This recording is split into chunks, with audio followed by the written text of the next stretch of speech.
Ok, vamos entonces a desarrollar este ejemplo en el que ahora nos dan un conductor en forma anular y que tiene un radio de valor A, además que tiene una carga Q que está distribuida uniformemente en toda su circunferencia. Y nos piden determinar el campo eléctrico en un punto P situado sobre el eje del anillo a una distancia X de su centro. Bien, entonces lo primero que hacemos es un diagrama representativo del problema en el que yo voy a tener mi anillo más o menos así. Vamos a tratar de hacerlo en 3 dimensiones.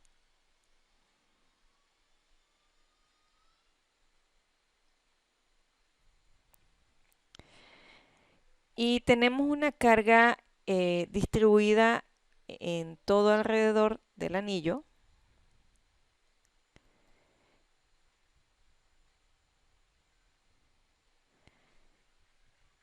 Que tiene una carga Q.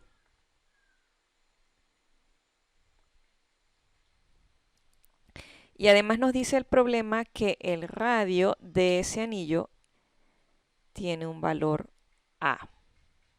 O sea que esta distancia de aquí vale A.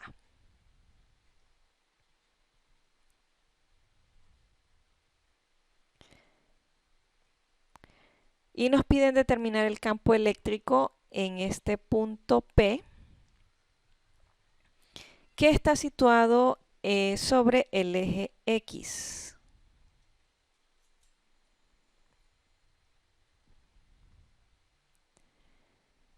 Bien, entonces, si nosotros quisiéramos dibujar más o menos un fragmento de esa carga distribuida, yo sé que ese fragmento de la carga distribuida lo puedo representar como un dq. Además, yo tengo que la distancia entre ese dq y P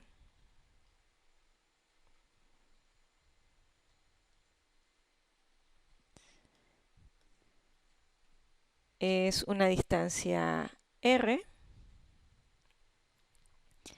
que si yo conozco el radio de ese anillo y además conozco que esta es mi distancia X desde aquí hasta aquí, entonces esa distancia R va a valer la raíz cuadrada de X al cuadrado más A al cuadrado. Y nos piden determinar el campo eléctrico en este punto. Ahora, cuando yo determino el campo eléctrico en ese punto, primero yo tendría que dibujar cuál es el vector desplazamiento. Recuerden que el vector desplazamiento siempre va en este sentido, o sea, va desde la carga hacia el punto donde yo quiero encontrar el campo eléctrico.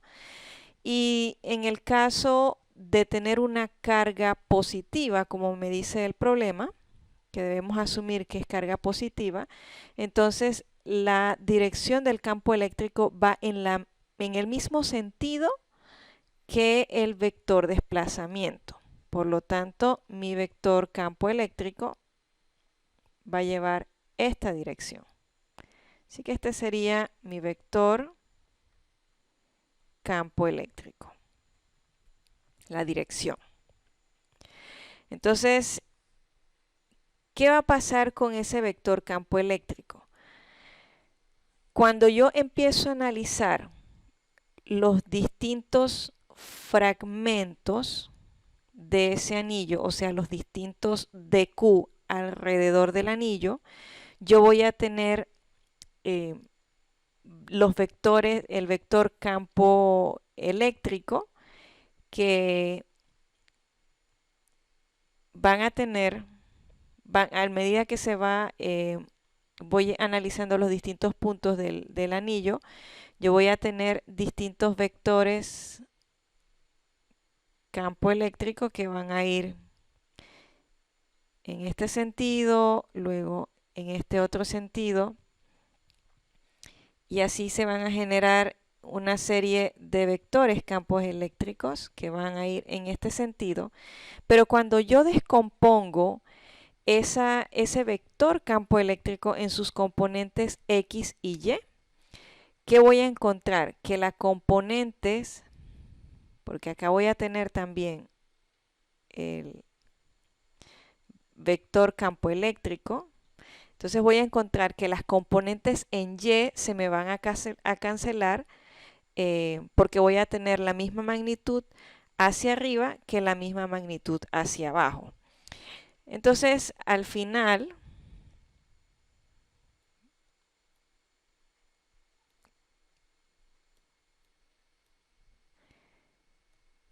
yo podría solamente descomponer esa línea de campo eléctrico en su componente X y Y. Sin embargo, como ya dijimos que las componentes en Y se van a cancelar la parte positiva con la negativa, entonces yo solamente me centraría en calcular el campo eléctrico debido a las componentes en X. ¿Ok? Ahora es importante recordar ciertos conceptos aquí. Por ejemplo, que la densidad de carga lineal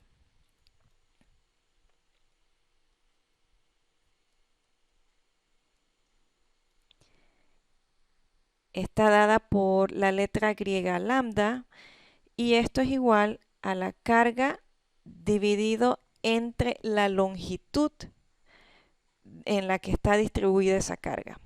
Por lo tanto, aquí estamos hablando de la longitud de la circunferencia y esto sería 2pi por a. O sea, divido la carga total entre la longitud de la circunferencia. Además, vamos a tener que la carga en un segmento de longitud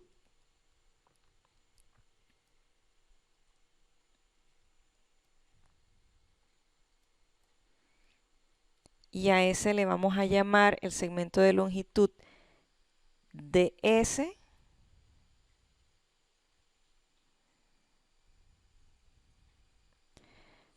va a ser igual a dq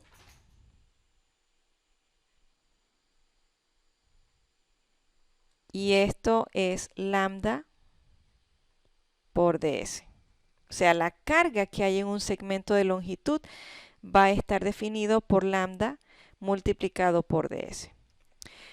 Entonces vamos a encontrar la magnitud de la contribución de este segmento que tenemos aquí para calcular el campo eléctrico en el punto P.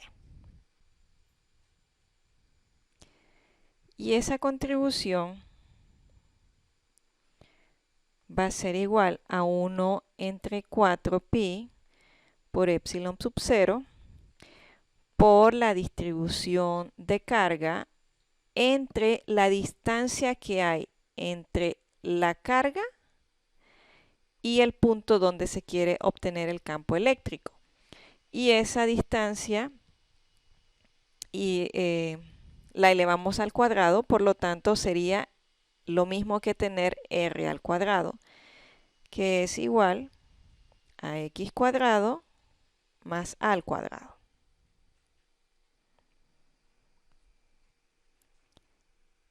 Ahora, ¿qué contribución nosotros vamos a considerar? Dijimos hace un momento la de la componente x, que sería igual a tener dE multiplicado por el coseno del ángulo alfa.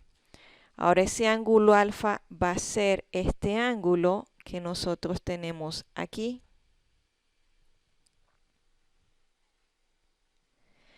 Entonces cuando reemplazo, a mí me va a quedar que esto es igual a 1 entre 4pi por epsilon sub 0 por dq dividido entre x al cuadrado más a al cuadrado, y esto lo multiplico por el coseno de alfa, que es x, sobre la raíz de x al cuadrado más a al cuadrado. Entonces, ¿qué me va a quedar a mí?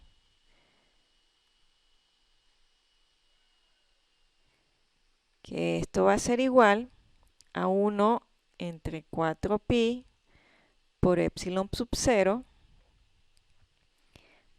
por x de q sobre x al cuadrado más a al cuadrado, todo esto elevado a la 3 medios.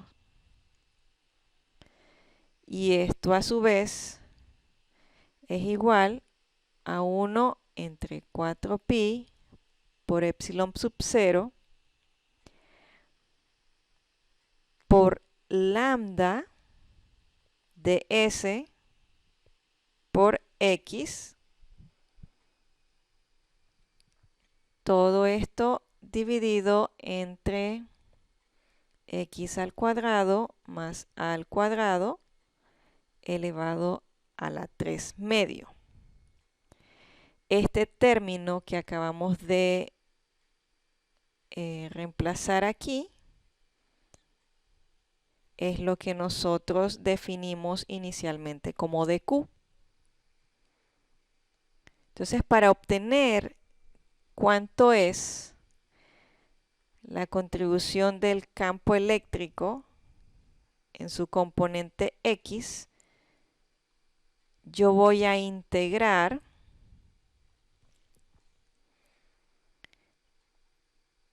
todo este término